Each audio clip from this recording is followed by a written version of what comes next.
दिल्ली में ठंड बढ़ने के साथ साथ प्रदूषण का स्तर भी तेजी से बढ़ रहा है। तापमान में गिरावट के साथ हवा की रफ्तार कम होने से आसमान में धुंधों की मोटी चादर छाई हुई है। सीपीसीबी के अनुसार आज सुबह दिल्ली के अधिकांश इलाकों में AQI बेहद खराब और कुछ जगहों पर गंभीर श्रेणी में पहुंच गया है।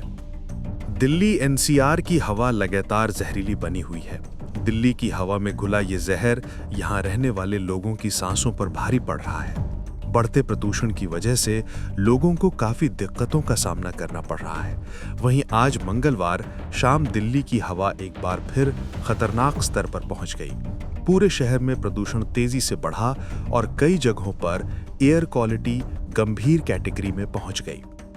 Central pollution control board CPCB के अनुसार रात 9 बजे दिल्ली का AQI 390 दर्ज हुआ, जो सोमवार के 304 और रविवार के 279 की तुलना में काफी ज्यादा है।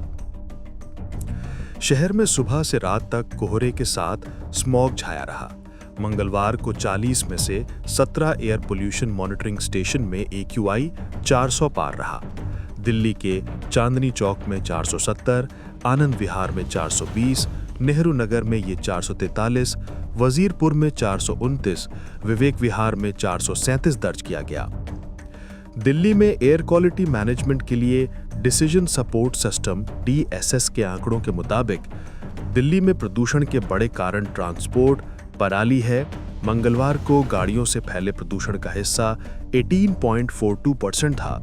आंकड़ों के हिसाब से 16.31% प्रदूषण के अन्य सोर्स हैं, जिसमें आतिशबाजी, डीजल जनरेटर जैसे सोर्स शामिल हैं। शादियों के सीजन की वजह से आतिशबाजी हो भी रही हैं। अगले 3 दिन इन अन्य सोर्स का प्रदूषण का हिस्सा और बढ़कर 43.4% तक जाने का अनुमान है।